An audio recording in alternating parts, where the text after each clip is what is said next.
You know that sound when a $50,000 machine decides to eat itself in 15 seconds? That grinding, screaming metal noise that makes your teeth hurt and your bank account cry? That's what my revenge sounded like on the day I took down the MBA who tried to delete my life's work. I'm Russell Murphy, 55 years old, and I've spent the last 32 years keeping this Michigan stamping plant running like a Swiss watch. Well, more like a beat-up Timex that's been through 3 wars, but it keeps perfect time if you know how to wind it. The morning it all started, I was standing next to Line 7, my problem child. She's a 15-year-old CNC machining center that cuts engine block housings for Ford. Most days she purrs like a kitten. But when the humidity drops below 35%, she gets cranky. The servo motors start to drift, and the cutting tolerance goes from perfect to scrap metal real quick. I was adjusting the coolant flow when I heard those footsteps. You know the type. Expensive Italian leather tapping on concrete like a woodpecker with anxiety. I didn't turn around. "You're in the safety zone," I said to the air. "Unless you're rated for high-pressure hydraulics, you're about 2 feet from voiding your life insurance." "Russell, right?" "The legacy systems specialist." I turned then. It was Landon Hayes, our new operations director, fresh out of Northwestern's MBA program, probably 31 years old, wearing a suit that cost more than my truck. He held his tablet like it was the Holy Grail and looked at my grease-stained coveralls like I was something that crawled out of a drain. "Senior manufacturing engineer," I corrected, wiping lithium grease on a rag that had seen 3 decades of honest work. "And you must be the optimization expert corporate sent down to tell us why we need to do more with less." "Landon," he said, offering a hand that looked like it had never touched anything rougher than a computer keyboard. I held up my wrench instead. He pulled his hand back like I was contagious. "Actually, it's Director of Modernization. We're looking to pivot the operational paradigm." Pivot. The word tasted like aluminum foil. "Is that fancy talk for fixing things that aren't broken?" He laughed that hollow laugh you hear in corporate training videos. "That's the thing about legacy mindsets, Russell. You see not broken. I see inefficient. I've been reviewing the logs. You spend 40% of your time on manual overrides for Line 7. That's wasted bandwidth." I stared at him. I wanted to explain that Line 7 wasn't just a machine. She was a collection of patches and workarounds that had evolved over 15 years. I wanted to tell him that my manual overrides were me nursing a firmware conflict that the original manufacturer stopped supporting when Clinton was president. But I could see he wasn't listening. He was hearing the podcast in his head where he's the hero saving the quarterly numbers. "We have a meeting in 20 minutes, Landon said, tapping his tablet. "All senior staff. I'm unveiling the roadmap. I think you'll find it illuminating." "I'll be there," I said, soon as I convinced Line 7 not to eat the next batch of aluminum blocks. He walked away, stepping delicately over a pneumatic hose like it was a rattlesnake. I watched him go, my gut tightening. It wasn't the usual job stress, missed deadlines or parts shortages. This was something colder, like watching storm clouds roll in over Lake Michigan. I finished the coolant adjustment. Line 7 hummed back into perfect rhythm. Thrum, click, whoosh, music to my ears. "Don't worry, girl," I whispered, patting the safety cage. "I won't let the suit hurt you." But walking toward the conference room, I couldn't shake the feeling that everything was about to change. I stopped by my toolbox. Hidden behind a stack of manuals for a PLC system that went obsolete in 2010 was a small USB drive. I'd kept it there for 5 years, backup of a backup, ghost image of the entire plant's control architecture. Every patch, every line of code that held this place together. For the first time in half a decade, I took it out and slipped it into my pocket. It felt heavy, like carrying a loaded gun. The conference room was air-conditioned to Arctic levels. The old guard was there. Carlos from maintenance, Lisa from QC, Wade the floor foreman. They all looked like people waiting for bad news. Landon stood at the head of the table behind a PowerPoint that glowed with buzzwords: synergy, optimization, right-sizing. "Welcome, team," he beamed. "I've spent 2 weeks observing, and I have to be honest, I'm shocked at the reliance on tribal knowledge." He said tribal knowledge like it was a communicable disease. "We have critical dependencies on single individuals. If Russell here gets hit by a bus, Line 7 stops. If Carlos wins the lottery, the HVAC dies. This is unacceptable risk." Carlos raised his scarred hand. "Sir, with respect, Your computer doesn't know that the hydraulic seals on press 4 expand differently in January than July. The sensors don't catch that. We do. Landon smiled without warmth. That's exactly the problem, Carlos. You're relying on feel. We need data. Starting today, we're auditing all positions for redundancies. The room went dead quiet. I sat perfectly still, fingers brushing the USB drive in my pocket. Russell, Landon said, and suddenly I was in the crosshairs. Since your role primarily involves maintaining legacy systems, and since we're eliminating those legacy systems, HR will be scheduling a transition meeting with you today. Transition, I said flatly. Standard review, just paperwork. But we need to examine whether expensive legacy maintenance is a luxury we can afford in the modern age. I didn't blink, didn't scream, didn't throw my chair through the window, though the urge was strong enough to taste copper. Understood, I said. My voice was calm. Scary calm. Great! Landon clapped his hands. Out with the old, in with the new. As we filed out, Carlos squeezed my shoulder. Russell, this is bullshit. It's okay, Carlos, I said, and felt a razor-thin smile touch my lips. He wants to modernize. He wants to see what this place looks like without tribal knowledge. I think we should let him.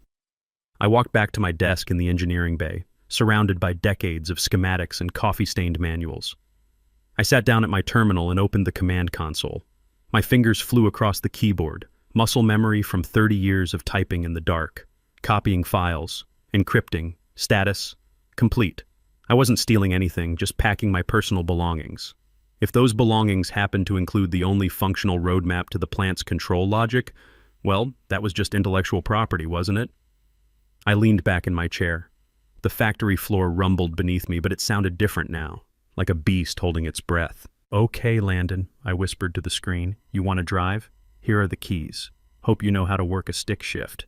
The HR office smelled like vanilla air freshener trying to mask the scent of crushed dreams. I sat in a chair designed for discomfort while Landon and Monica Stewart from HR explained my transition. So, Russell, Landon began, the pivot to Industry 4.0 renders your specific skill set obsolete. It's evolution, not personal. You're like a carburetor in a fuel injection world. He waited for me to be impressed by his metaphor. I see, I said. So, 32 years of keeping this plant at 19.8% uptime makes me a carburetor. Exactly! He pointed at me like I'd won a prize. You get it. Monica pushed papers across the desk. Separation agreement. 2 weeks severance for every 5 years of service. Standard non-disparagement clause. I picked up the paper. The numbers were insulting. Enough to buy a used Honda, maybe. Not enough to cover the knee surgery I'd eventually need from walking on concrete since Reagan was president. And the handover? I asked. Landon laughed that dry corporate laugh. Russell, please, we have documentation. We don't need folklore. The new team starts Monday. They're certified on the new ERP system. He stood up, walked to a shredder, and picked up a folder labeled Contract Renewal, R. Murphy. He held it up for me to see, then fed it into the machine. The paper crunched and died. Digitization, Russell. It's cleaner. If he hadn't done that, if he'd shown even an ounce of respect, I might have warned him, might have mentioned that Line 7's thermal management system needed manual reset after every thunderstorm. Might have told him about the cascade failure protocols. But watching my future turn into confetti, the last bit of loyalty I had for Gracian Automotive evaporated like coolant on a hot engine. Okay, I said. I signed the papers without reading the fine print. Badge, please, Monica whispered. I unclipped my ID. The photo was 20 years old. I looked younger, less worn down. I laid it on the desk along with my company phone and my heavy ring of keys. Keys to everything that mattered. That's everything, I lied. The USB drive felt warm against my leg. Security walked me to the parking lot. My old Ford F-150 sat there like a faithful dog, more rust than paint but ready to run. I threw my personal box in the passenger seat and sat for a moment, looking back at the massive gray bulk of the factory. I pulled out my personal phone and opened a secure app connected to a diagnostic node I'd set up years ago. Landon's IT team had revoked my company access, sure, but they'd never found the ghost account buried in the lighting control subdirectory. Why would they? They were looking for users, not ghosts. System status, online. User admin ghost permissions, root access. I didn't do anything. Not yet. Revenge is a dish best served cold, but industrial sabotage needs to simmer. "Goodbye, old girl," I said to the factory. The engine roared to life, drowning out the distant hum of production. I gave it 3 days. I was wrong. It only took 2. The first 24 hours were peaceful. That's the thing about momentum. A heavy flywheel keeps spinning even after you cut the power. Landon probably celebrated with expensive coffee, thinking he'd amputated dead weight without spilling blood. But entropy is patient. Carlos called me on a burner phone. "Russell, it started on line 7, the precision machining line. Those robotic arms dancing around aluminum blocks, cutting with tolerances measured in thousandths of an inch." Landon had pushed his system upgrade Monday morning, rerouting control from my local servers to his cloud-based ERP, seamless integration he'd called it. At 10:15 a.m., the timing drift started, just 200 milliseconds of latency between cloud server and physical motors. In high-speed manufacturing, that's an eternity, the difference between perfect cuts and expensive scrap. Carlos said the sound changed first. The smooth hiss-pop of the cutters turned into stuttering confusion. The arms started hesitating, waiting for instructions from a conductor who was asleep. "Stop the line," Wade had shouted from the floor. Landon, watching from his glass tower, waved him off. Calibration phase. Machine learning is adjusting to workflow patterns, so they let it run. At 10:45, Arm 4 moved to cut a channel that Arm 2 hadn't positioned yet. Instead of cutting aluminum, it cut empty air, swung around, and clipped the safety cage. Sparks showered down like cheap fireworks. Emergency stop. Line dead. That expensive silence that costs $200 a minute. "Maintenance," Landon barked over the intercom. "What's wrong with the hardware?" That was his first mistake, blaming the hardware. Carlos and his crew swarmed the machine. Motors, good. Voltage, good. Everything green. The hardware was fine. The brain was broken. "It's the timing, boss," Carlos yelled up to the observation deck. "New system's lagging. We need local control loop." "No reverts," Landon shouted, face turning red. "Cloud is standard. Fix the latency." "Can't fix the speed of light with a wrench," Carlos shot back. Meanwhile, in the server room, Landon's IT team was sweating. Kids who knew Python but couldn't identify a servo motor with a field guide. They tried to overwrite my legacy protocols but kept hitting the same wall. Error 403. Forbidden. Admin rights required. Contact system architect. "Who's the system architect?" Austin, the IT kid, asked. "Documentation says R. Murphy," another replied, "but his account's deleted." "Then who has the admin keys?" They didn't have the keys. I had the keys. And I was currently sitting on a porch in Traverse City, 200 miles away, drinking coffee that didn't taste like coolant and watching seagulls fight over French fries. Landon stormed into the server room. "Why is line 7 down? I promised corporate 15% efficiency boost by noon." "We're locked out," the head IT kid stammered.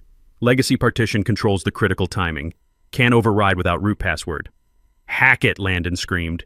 "Brute force it. If we brute force, we might corrupt safety protocols. Whole system could lock up. I don't care. We're hemorrhaging money. Bypass safety if you have to." Oh, Landon. Sweet, stupid Landon. Bypassing safety protocols on a machining line is like removing the brakes from a freight train because they slow you down. Sure, you'll go faster for a minute, but the stop is going to be spectacular. My phone buzzed. Alert from my Ghost app. Safety override initiated. Thermal limits disabled on line 7. Collision detection disabled. I stared at the screen. He actually did it. Turned off the guardrails. I could have stopped him. Could have sent a command to re-engage the locks. Could have saved him from himself, but he'd shredded my contract. Called my life's work obsolete. I put the phone down and made a sandwich. At 1:30 p.m., line 7 fired up again. Landon stood on his observation deck like a ship captain. Arms crossed. Confident in his course. Oblivious that he'd just ordered the crew to scuttle the hull. The robotic arms came to life without the bloated safety code checking positions every 4 milliseconds. They moved faster, smoother. For 90 seconds, Landon looked like a genius. Then the sensor on Station 5 failed. Normally, sensor failure triggers soft halt. Machine slows, double checks, parks itself safely if the reading's still bad. Takes 10 seconds. Annoying but safe. But Landon had bypassed soft halt. He wanted speed, continuous flow. When the sensor failed to report the position of an aluminum block, the robot didn't pause. It assumed the block was where it should be and swung the high-torque cutter forward at 6 feet per second. The block wasn't there. The hydraulic clamp for the next station was crunch, not just a bump. The robot drove the cutter through the clamp, shearing titanium bolts and bending the primary axle. The sound was like a gunshot followed by screaming metal. Hydraulic fluid sprayed across the aisle like arterial blood. Fire alarms blared as fluid hit hot cutting tips and ignited. "Fire on line 7!" Carlos screamed, grabbing extinguishers. They fought the blaze with chemical foam, destroying thousands in raw material. Landon stood frozen on his deck, face pale. His efficiency boost had just become catastrophic failure. Damage report: robot arm 4 destroyed, $40,000. Hydraulic assembly total loss, $10,000. Downtime minimum 48 hours. And then the red phone rang. Not internal line, the bat phone. Direct to CEO Pierce Goldman. Goldman was a numbers guy who didn't understand code but understood profit. His dashboard showed real-time production output and it had just flatlined. "Why am I looking at 0 on line 7? Goldman's voice boomed over speakerphone. "And why did I get automated alert about fire suppression?" "Sir," Landon stammered, "we encountered minor hardware anomaly during migration. Sensor malfunction." "Sensor? We replaced those 6 months ago. Russell handled that project. Said they were good for 5 years. The name hung in the air like poison gas." "Well, Russell isn't here to verify that," Landon deflected. "His legacy configuration might have masked the defect. Masked it or managed it." Goldman was sharp. "I was told this transition would be seamless. You said Russell was redundant. Right now that redundancy looks like it cost me 50 grand and counting. It's a hiccup, sir. We'll have it online by second shift." "You better, because if we miss Friday's shipment to Ford, it won't be sensors we replace." Line went dead. Landon slammed down the phone and turned to the IT lead. "Fix it. Why did override fail?" "It didn't fail, sir," Austin whispered. "Did exactly what you told it. But looking at logs, system tried to access subroutine called Safety V4, path blocked because we revoked author permissions." "Who was the author?" Austin gulped. R. Murphy. Landon stared at the screen. "Scrub it, delete all references, build new safety patch from scratch." "Sir, writing safety kernel from scratch takes weeks. You have until tomorrow morning." Meanwhile, I was walking along Grand Traverse Bay, skipping stones across the water. 4 skips, not bad for a guy with arthritis. I checked my phone periodically, watching error logs pile up like autumn leaves, watching frantic attempts to rewrite code I'd perfected over a decade. They were trying to learn a language I'd invented without a dictionary. I felt a twinge of guilt. Not for Landon, he could rot, but for the machines. Hated seeing them abused. And for the guys still on the floor, Carlos probably working doubles cleaning hydraulic fluid. But this had to happen. If I called now, offered help, Landon would claim credit. Say he managed the consultant transition. Learn nothing. No. The lesson had to be expensive. Had to hurt. By Wednesday morning, the factory felt like a hospital where the patient was crashing and the doctors were arguing over textbooks. Line 7 still down. Lines 3 and 5 running half speed because operators were terrified to push buttons. Landon looked like he'd aged 10 years in 48 hours. Wrinkled suit, manic energy replacing confidence. The IT squad had spent the night trying to exorcise my digital ghost. But every time they rebooted to apply changes, my profile restored itself. "How is that possible?" Landon demanded, chugging his 5th energy drink. "Computers don't have souls. It's the architecture, sir," Austin the IT kid explained, pulling up a schematic that looked like spaghetti thrown at a wall. "Core kernel checks for master signature on boot up. If it doesn't find architect key, initiate system restore to prevent data corruption. And the architect key is Russell Murphy's personal encryption token. He didn't just write patches, sir. He wrote the bootloader. We're not upgrading a program. We're trying to do brain surgery on a patient who's awake and fighting back." Landon slammed his fist on the desk. "Wipe it. Format the drives. Factory reset." Dead silence. Roy, a grizzled tech who'd been there since the 90s, spoke up from the back. "You don't want to do that, son. Excuse me? Factory reset means settings from 1998. DOS prompts. Robots forget they have hands. You lose calibration data for every machine on the floor." I don't care about 1998, Landon yelled. I have cloud backup of current settings. The cloud backup that failed to sync because of latency issues? Roy asked dryly. Landon looked at the server rack, looked at red numbers on the production board. He was cornered. Smart man would have stopped. Called the one person who could fix it and begged. But Landon wasn't smart. He was proud. Do it, he whispered. Factory reset. Wipe the legacy partition. Austin typed the command with shaking hands. This will take whole plant offline, not just line 7. Everything. Lights, HVAC, door locks. Burn it down if you have to. Just get her out of my system. Austin pressed enter. Screens flickered and died. Server fans wound down. Out on the floor, lights cut out. Emergency sodium lamps kicked in, bathing silent factory in sickly orange. Complete dead silence. Boot the new image, Landon smiled. Austin pressed power. Text scrolled. Booting. Loading OS. Error. Boot device not found. System architect signature required. It wiped the OS, Austin whispered, but BIOS firmware still looks for her signature. Won't accept new image. Suddenly, message appeared on main screen. Not system error, text routed through emergency gateway. Message from admin Ghost. Did you just try to format my brain, Landon? That was rude. Landon stared, mouth open. She's watching us. He's not hacking, Roy said, putting on his coat. You tried to break into a house he built and triggered the burglar alarm. I'm going home. Call me when you hire an adult. The factory had been dark 16 hours when Pierce Goldman arrived. Delivery trucks lined up at loading docks, drivers confused because electronic gates wouldn't open. Carlos called me at 7 a.m., voice tight with panic. Russell, he's lost his mind. Got contractors trying to hotwire main bus, bypass digital lockouts mechanically. I sat up straight. Hot wiring? That's 480 volts.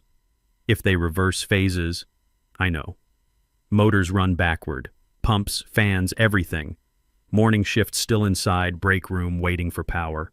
My blood ran cold. Backward motors weren't just expensive, they were bombs. Ventilation fans pulling exhaust into plant. Heavy presses cycling wrong, shattering, sending shrapnel through walls. Carlos, get everyone back to fence line. What are you going to do? Pull the plug. Permanently. I opened messaging app. Contact saved as Grace in main bus. Cellular modem wired directly into master breaker panel. Typed one word, execute. I pressed send. 300 miles away, tiny relay clicked. Then thunderclap. Boom! Sound of 3 massive fuses blowing simultaneously. 10,000 amps hitting brick wall. Factory was stone dead.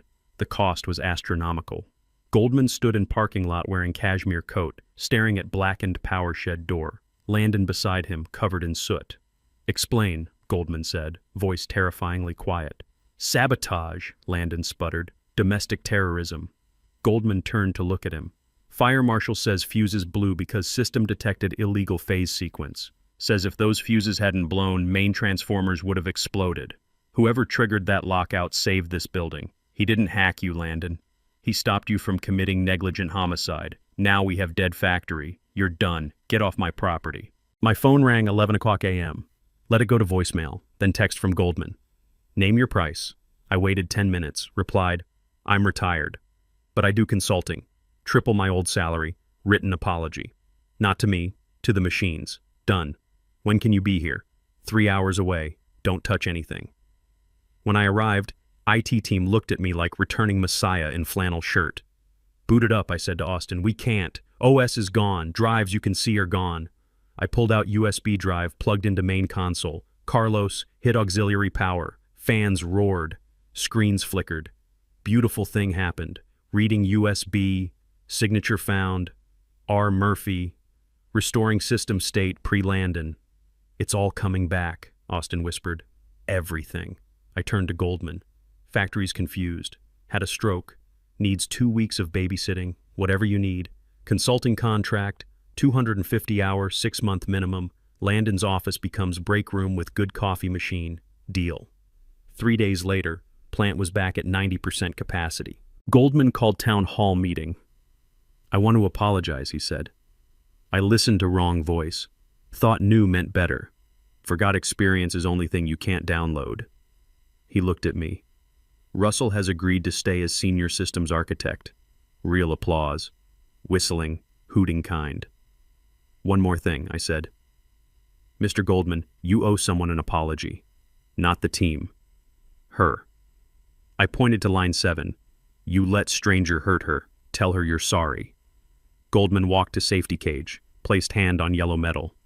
I'm sorry, he shouted. Line 7 hissed and completed perfect cut. Sparks flew like nod. Accepted. 6 months later, factory hums with different sound. Deeper. Richer.